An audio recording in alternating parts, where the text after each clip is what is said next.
Yes. Thank you very much, Roberto, and thank you for being here this afternoon. Let's start with the question, excuse me, let's start with the question of where does one find God in the city? The manifestations of the holy, the creation of sacred places and spaces where one might find God has resided, or does reside, have historically been the most prominent edifices in the city. The dominance of sacred buildings at the city center, fronting the marketplace or rising from the core, where they would dominate distant views of the city, functioning partly as an orientation device to travelers and native city dwellers alike, is a common pattern. Such sacred places are often the focus of the city's depiction in artwork throughout history. For example, several period drawings depict the dominance of Strasbourg Cathedral over the city, such as this one from 1492, and another one from 1644, and an image from today, all showing the continuing presence of God's house in the city. Eliade locates the origins of this pattern in the primal nature of sacredness and ancient places of settlement radiating out from a sacred place. He writes that any sign can suffice to indicate the sacredness of a place. A wild animal is hunted, and where it is overpowered, a sanctuary is built.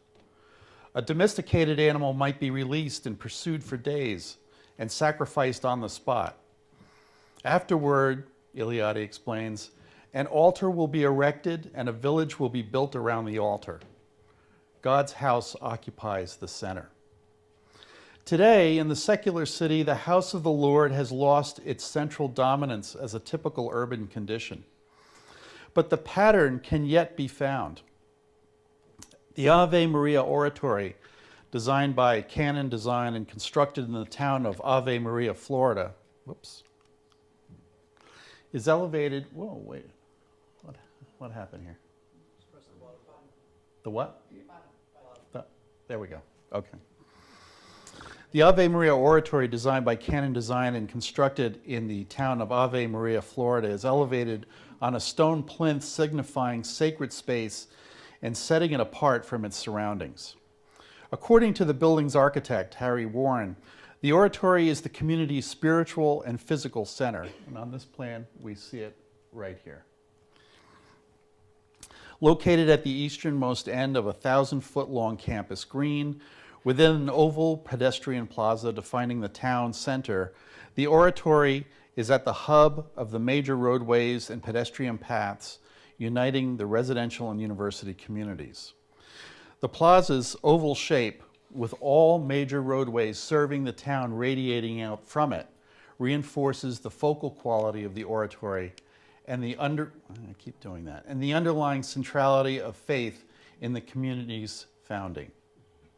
This paper argues that another type of manifestation of God in the city is actually more common and can be encountered on a more intimate basis, where the presence of the spiritual is disseminated throughout the city, but not in obvious places. It is often hidden in plain sight. Rather than a center point of concentrated sacred space, one can meet the holy throughout the city, in narrow alleys, behind garden walls, squeezed between row houses, on rooftops, and in cellars. This view notes that evidence of the holy falls over the city like manna from heaven, sort of a consecrated confetti, providing spiritual sustenance where one most needs it, on the next street corner. This expression of the sacred is another way of understanding its power, where the spirit is immediate and proximate at one's footsteps instead of remote and protected. The decentralized presence of God in the city has ancient historical precedents. Antiquity scholar Martin Bomis notes that Egyptian gods inhabited the sky, but they could be coaxed to earth to live in stone houses in the city amid the mud brick homes of human beings. In ancient Egypt, cities and gods formed a unity, writes Bomis, a setting of cohabitation that he likens to a neighborhood watch. When the Egyptian gods were adopted in Greece, these imported gods did not lose their exotic nature. One of the characteristics of the sanctuaries of Egyptian gods built by the Greeks, according to Balmus, was that they were built in the centers of towns and cities in close vicinity to market squares. These gods are tied to the city as all the gods of the Egyptians, Greeks, and Romans were. Religion was primarily a civic affair, and Egyptian gods were integrated into the urban context of the city. Business patrons, sailors, and merchants introduced Egyptian gods to the ports where trade and shipping flourished. The accommodation of religion in the bustle of the port was seen as a blessing for business. As Balmus describes it, the pliers of the trade wanted their gods as protectors of business and seafaring to settle in the city centers and close to the local markets. Although the pattern of God at the urban center is most common, if we look closer, we find sacred places at a smaller scale scattered throughout like Manna, in shadows, in corners, and not so obvious places, hidden in plain sight. Evidence of this is found in out-of-the-way places in old cities, perhaps most memorably in Italy, where one can come across places of veneration in what might appear to be the most mundane settings. Many of us have had the experience of turning a corner in an old hill town to discover a small shrine to a saint covered with age and maybe plastic flowers. For example, in Assisi, there is a convergence of two streets that trace their way up the tower's steep topography. Where the two streets meet, which is surely a dangerous place to walk or ride a bicycle, a painting of a Madonna and Child hovers over the intersection, and that is right here. On the street, pedestrians make their way, some with umbrellas as protection from the weather, seemingly unaware of the sacred presence barely a story above their heads. Surveying the scene, we might be reminded of Martin Balmus's description of the divinities of ancient Egyptian towns being on a neighborhood watch, as they are here in Assisi.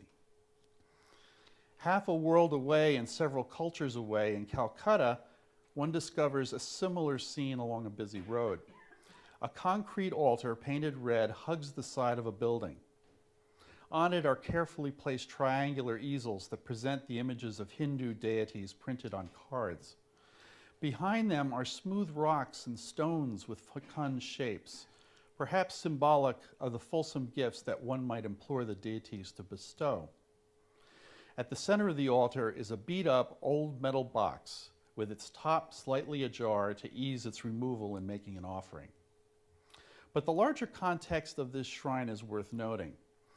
It appears to sit right next to a small grocery piled high with goods. A merchant keeps a watchful eye. Within the frame, we can see two pedal taxis, which must share the road with larger, more powerful and faster vehicles.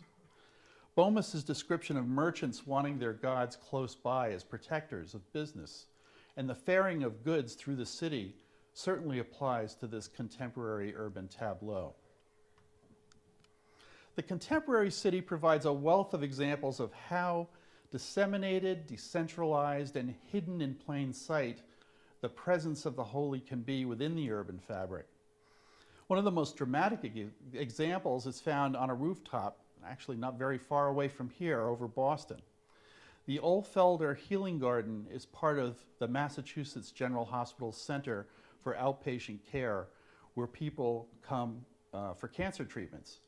And you've probably figured out where it is already. It's right here.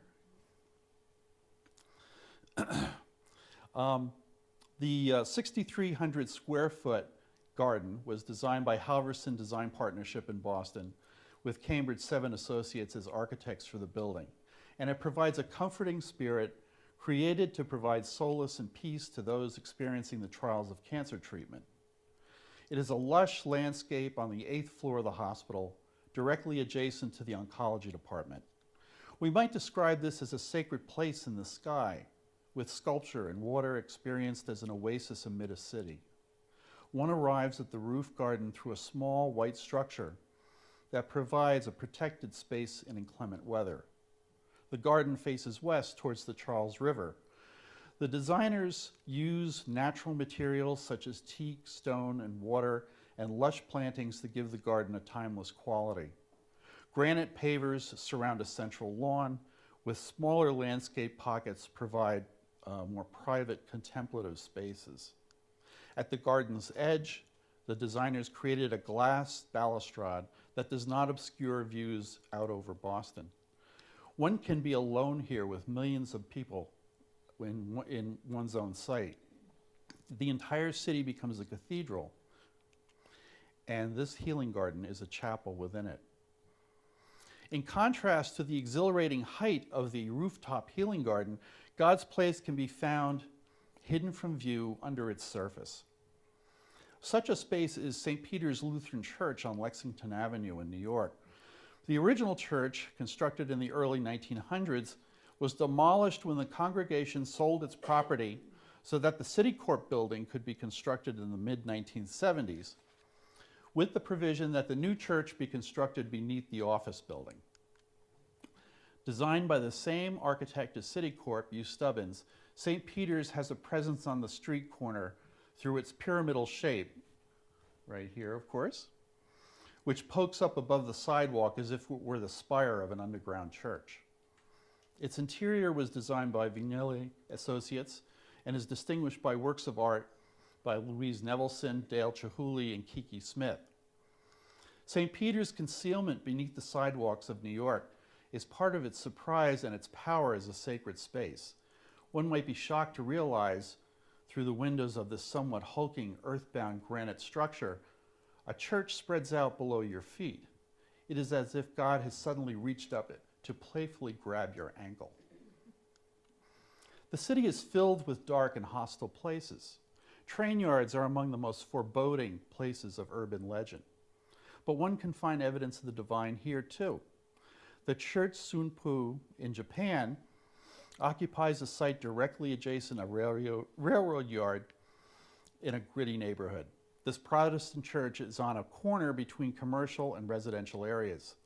The sanctuary sits close to the commercial zone and faces a railway, its corner entry towards a town square. On the exterior, the chapel is simple, unadorned, and a cube-like volume similar to its neighboring buildings. The exterior is clad in split, unfinished wooden boards with a wavy texture and seems to suggest a warehouse for storing freight. Light strikes this uneven surface, narrow shadows sharply contrasting with sunlight. The wall appears wrapped in shadow and light. In an unassuming, decidedly non-religious looking building, yet its interior seems to capture elements of sacred space that are found in some of the oldest religious structures on earth. Inside, gaps between the wooden slats admit sunlight as well as a sense of ethereal space. The sun's rays filter into the interior, seemingly mingling with a vaporous space that clings to the church's perforated walls and roof like cobwebs of light. A similar presence of the deity in the city might be detected in a small chapel designed by the firm Loebner Schaefer Weber for an urban site in Pforzheim, Germany. According to the architects, the Raphael Kirche is located on a narrow street on an infill site and was an opportunity to create a place to reach the space between, which is a term used by the priest Norbert Schaff. One that was quiet and awakening, authentic, and an inspiration for the spiritual possibilities of man. The chapel is wedged in between two adjacent buildings, with a slender reveal at the back of the site to allow soft light to enter the chapel. The sacred space is actually located on the second floor, where it projects out over the street by approximately 2 meters. This projection is clad in Corten steel, its rich red color suggesting the dried blood of Christ's sacrifice. The interior is a contemplative space of raw concrete, raked by angled sunlight that traces the passing of the day. In some ways, it might read as an abandoned space, an empty tomb, vacated by the risen Lord. The idea of a divine occupying abandoned space in the city that was left over and devalued, and through divine presence making it rich in value, is one that pervades the creation of a sacred landscape in California. Westwood United Methodist Church on posh Wilshire Boulevard in Los Angeles might be the last place you would expect to find evidence of the divine curbside. For it was just a blacktop driveway between the church and a senior citizen's apartment house. Here's the church, and here's the edge of the apartment house here. And this was just a blacktop driveway. Within this 10,000 square foot space, architect Michael Lair created, as he describes it, a series of transitions, hidden places, and holy places ripe for old and new rituals. This pocket park is a long, narrow space partially devoted to a driveway that serves the church and the apartment complex. Within it, a 160-foot-long bench was designed to provide a place for respite and reflection. Water, trees, and light give the outdoor sacred space a sense of calm. Beneath the trees are aluminum benches that have been laser cut with scriptural passages, which glow at night when the benches are illuminated from within. One can walk by this diminutive park and in the evening and see the Word of God glowing among the trees. At the front of the church, a new grand staircase was designed to reach out to passers-by. More scriptural passages are carved into the risers of the stone steps, visible from the sidewalk. They're right along here. In this slide, it's very, very hard to see it, but there are scriptural passages carved just into the riser stones. In this way, the Word of God might be discovered almost by happenstance as one walks past this place of prayer in the city. God can be found in 1,000 different places, hidden in plain sight throughout the city, and that's a condition that is center to the idea of a separation between, it's counter to the idea of a separation between the sacred and the secular. But in the city of God, St. Augustine describes the city of man and the city of God as forever entangled together in this world, intermixed until the last judgment. Is this not really the urban condition of all time and all places, as well as the nature of the divine in the world at large? A.T. Mann writes that to the earliest cultures, the entire earth was sacred. Sacred landscapes were built upon again and again. Holy ruins were subsumed into new structures, and pyramids, temples, mosques, stupas, and entire holy cities rose upon different places that became differentiated from the profane. But underneath it all of creation was sacred. Perhaps every corner of the city can claim such a sacred lineage and presence. Thank you.